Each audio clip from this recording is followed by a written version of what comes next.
Hello friends, vinyasa innovative technology के बारे में जो है वो डिस्कस करेंगे।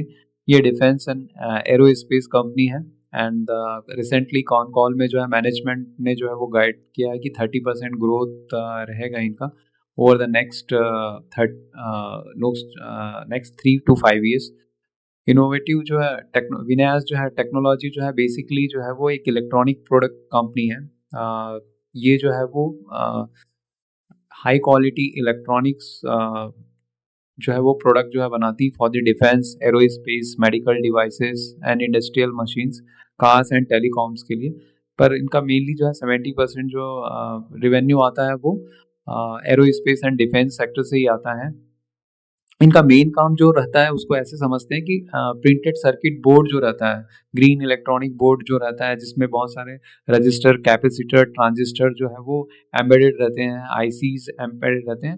तो वो जो है वो बनाते हैं, कॉन्ट्रैक्ट मैन्युफैक्चरिंग करते हैं, डिपेंड ऑन दी कस्टमर्स के डिज़ाइन के अनुसार जो है, कस्टमर के रिक्वायरमेंट के अनुसार। तो customer gives all the parts and design and विनायस क्या करता है, उसको असेंबल करता है एवरीथिंग को, दैट इज कॉन्ट्रैक्ट मैन्युफैक्चरिंग हो गया। एंड दूसरा एक रहता है इनका कि बिल्ड टू प्रिंट, मतलब जिसमें वो कस्टमर उनको डिज़ाइन देते हैं और ये जो है पूरा कंपोनेंट भी जो है खुद से जो है वो इन बिल्ड जो है वो उसमें जो है वो इंटीग्रेट करता है। तो मेन काम इनका जो है वो पीसीबी का है ना। एंड बेसिकली जो है वो मैसूरू कर्नाटका में इनका जो है मेन फैक्ट्री है ना। और इनका जो मेन जो है अभी ऑर्डर बुक जो है करीब जो है वो 1200 करोड़ का है ना। उनको जो है वो नेक्स्ट फ्यू ईयर्स में जो है उनको जो है वो करना है। 60% ऑफ द ऑर्डर जो है वो डिफेंस एंड एरोस्पेस है। तो डिफेंस में जो है वो मिलिट्री एयरक्राफ्ट, रडार है, कम्युनिकेशन इक्विपमेंट है। एंड तो इनके जो बिग कस्टमर है, सबसे इम्पोर्टेंट चीज़ है कि बिग कस्टमर है वो DCX सिस्टम है, अल्फा अल्फा एल्स है, यूरोपियन डिफेंस कंपनीज है, भारत इलेक्ट्रॉनिक्स है, लार्सन एंड ट्यूब्रो है ना। एंड लोटस एविएशन है, एंड LNT टेक्नोलॉजी सर्विसेज जो है इनके जो है वो बेसिक इनके जो है वो। तो ये बेसिकली जो है वो सर्व करते हैं डिफेंस, एरोस्पेस, मेडिकल सिस्टम को जो है वो, है ना, इंडस्ट्रियल एंड ट्रांसपोर्टेशन सेक्टर को जो है वो बेसिकली जो है वो सर्व करते हैं इसका जो है वो, ठीक है ना। एंड इनकी जो कैपेबिलिटीज़ है, सिस्टम लेवल मैन्युफैक्चरिंग, सब system integrations and life cycle support for the mission critical platform with the primary focus defence and aerospace में ही जो है इनका जो है वो प्राइमरी जो है वो फोकस है जो है वो, ठीक है ना।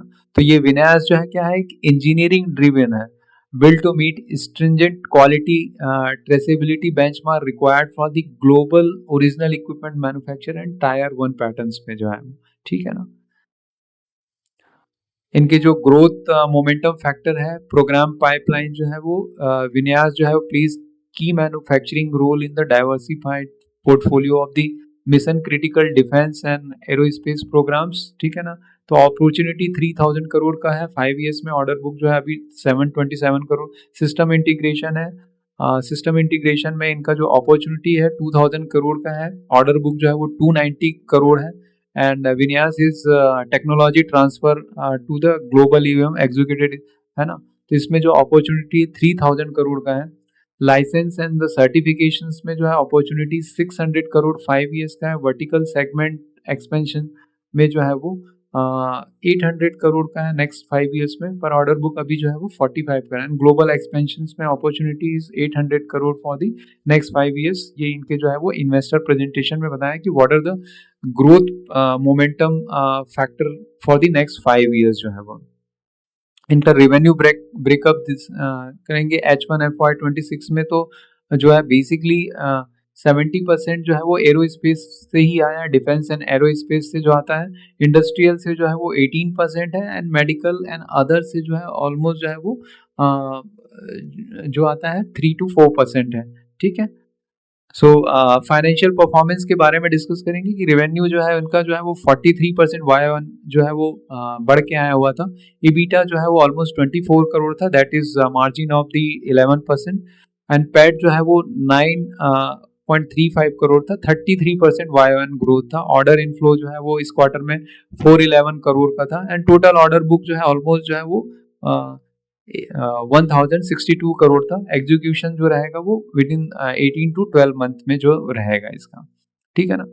तो इनका जो की स्ट्रेटेजिक डेवलपमेंट है, इनके पास जो है वो नेटकैप AC7120 एक्रीडिशन है, जो ये हाई ग्लोबल स्टैंडर्ड है फॉर द एरोस्पेस इलेक्ट्रॉनिक्स। ये जो है आपको सर्टिफिकेशन लेना पड़ता है to enable entry into the regulated commercial aerospace and export control defense program, क्योंकि एरोस्पेस बहुत ही हाँ एक रेगुलेटेड एक्सपोर्ट रहता है और किसी भी कंट्री के लिए जो है, तो उसके लिए जो है वो NAD कैप जो है वो AC1280 जिनके पास भी ये सर्टिफिकेशन है, उनको एक एक्स्ट्रा एडेड एडवांटेज मिलता है, ठीक है। तो जो ग्रोथ आउटलुक है, मैनेजमेंट एक्सपेक्ट जो है वो 30 to 35% year on year growth for the next 3 to 4 year, strong visibility for the 35% sustain growth for the next few years. Order book जो है वो 5 ईयर ग्रोथ विजिबिलिटी जो है वो 1100 करोड़ के आसपास है, ठीक है ना। नियर टर्म मार्जिन जो है वो 9 से 11% रह सकता है, लॉन्ग टर्म जो है 300 बेसिस पॉइंट जो है वो मार्जिन एक्सपेंशन होगा एज ए सिस्टम इंटीग्रेशंस के कारण जो है। इनका डिफेंस जो है वो 70 to 75% है, इंडस्ट्रियल 15% से है, मेडिकल एंड अदर है। मेडिकल टारगेटेड टू रीच 10% के आसपास जो होगा, अभी तो 2 से 3% के आसपास है मेडिकल एंड अदर जो है वो। तो डिफेंस PSU से इनको जो है मेन जो इनके कस्टमर है ना, लाइक बेल हो गया, है ना, Indian private defence tyre 1S and foreign OEMs हैं, इक्वल मिक्स अमंग द 3 जो है। करंट कैपेसिटी एंड जो है वो करंट कैपेसिटी इसका जो है वो 11 to 1200 करोड़ रेवेन्यू को जो सपोर्ट करता है। न्यू कैपेक्स जो है, जो इनका न्यू कैपेक्स आने वाला है, that will be supporting the double capacity almost जो है वो 2000 करोड़ के आसपास जो है वो सपोर्ट करेगा उसको। एडिशनल जो है वो इन्वेस्टमेंट इन SMT लाइंस हो गया, टेस्टिंग हो गया, इंस्पेक्शन इक्विपमेंट है, उसमें भी इन्होंने एडिशनल इन्वेस्टमेंट किया है। टाइमलाइन जो है वो 18 मंथ इंस्टॉलेशन है, qualification read by the April 2027 जो है वो। एडिशनल जो ये लाइंस जो बना रहे हैं उसमें जो है 18 मंथ का जो है वो यूटिलाइजेशन जो है अभी 50 to 60% बाय FY26 में, एंड देन गोइंग फॉरवर्ड जो है वो 70 to 75% जो है वो यूटिलाइजेशन होगा बाय FY27 के एंड तक जो है वो।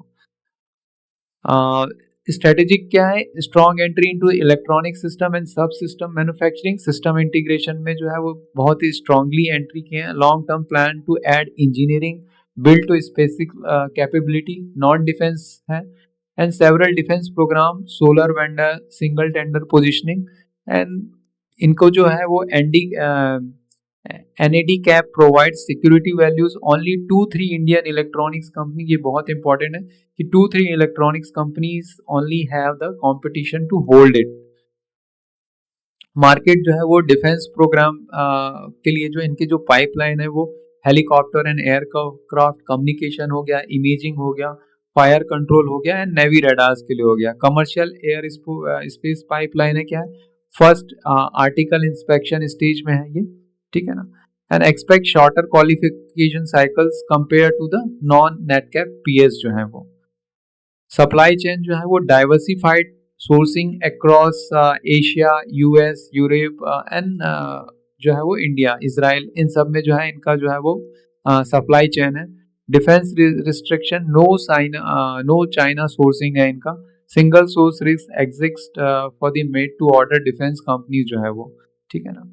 तो मैनेजमेंट का जो मोस्ट इम्पॉर्टेंट जो है वो जो ND CAP enables Vinyas to qualify the regulated commercial aerospace and the export control programs, and they are looking to growth for the 30-35% everywhere over the next 3 to 4 years। और इनका जो EBITDA margin है वो 9 to 11% रहने वाला है। Capacity जो है अभी जो है वो उनका 1100 to 1200 करोड़ के आसपास जो है वो कैपेसिटी हो सकता है, एंड न्यू कैपेसिटी जो रहेगा that will they can double it the revenue around 2000 crore जो है। ऑर्डर बुक अभी इनके पास जो है 1000 करोड़ है, जो एग्जीक्यूट करना है इनको 18 to 12 मंथ में जो है वो, ठीक है ना। बट की रिस्क जो है इंपॉर्टेंट रिस्क है order execution, lumpiness in the defence programme में, अगर गवर्नमेंट की तरफ से अगर स्लो होगा and projects will be delayed, then there will be a lumpiness in the project. But अभी जो है इनके पास 3 years का जो है वो व्यू है, because they have the 1100 crore का जो है वो ऑर्डर बुक है। Margin fluctuation due to product and programme mix, Long qualification times for the new capacity and aerospace program. Receivable cycle हो सकता है क्योंकि ये गवर्नमेंट B2G वाले बिजनेस में है, तो रिसीवेबल साइकिल जो है वो प्रॉब्लम हो सकता है, ठीक है ना। एंड सप्लायर स्पेसिफिक डिपेंडेंसी का भी जो है वो प्रॉब्लम जो है इसमें जो है वो आ सकता है। तो क्या इसमें के लिए जो की थिंग जो है विन्यास इनोवेटिव के लिए जो है वो ट्रैक करना है कि कमर्शियल एरोस्पेस का जो प्रोडक्शन ऑर्डर जो है वो किस स्टेज में है, rise in the system integration revenue share and the margin uplift, है ना। यूटिलाइजेशन जो है वो 50 से 70% रैंप अप जो मैनेजमेंट का कहना है कि FY27 तक हो जाएगा। ऑर्डर जो है वो इनटेक जो है वो 24 मंथ में कितना कवरेज हो रहा है ना। Inventory turn and receivable days ये करना पड़ता है क्योंकि जनरली जो है B2G बिजनेस होता है उसमें जो है वो रिसीवेबल डेज जो है काफ़ी रहता है, इन्वेंट्री भी काफ़ी अधिक रहता है। कैपेक्स माइलस्टोन फॉर दी अप्रैल जो है वो 2027 के लिए भी वो भी ट्रैक करना है। And diversification to industrial medical का जैसे टारगेट इनका 10% है तो इसको भी ट्रैक करना पड़ेगा। रेलवेज है एंड न्यू एरोस्पेस में कितने जो है वो कॉन्ट्रैक्ट विन कर रहे हैं, ये सब जो है वो की थिंग्स ट्रैक करना पड़ेगा टू चेक द विन्यास जो है इसमें जो है एक इन्वेस्टमेंट थीसिस करने के लिए जो है, ठीक है ना। इसमें जो है देख सकते हैं कि इनवॉट विन्यास जो है वो एक 1600 करोड़ की कंपनी है। स्टॉक जो है वो काफ़ी हायर साइड में है 73 पीएन, बट आरओसी जो है वो 16.3% है। 40.1% का आरओई है। प्राइस टू सेल जो है वो 3.50 है ना।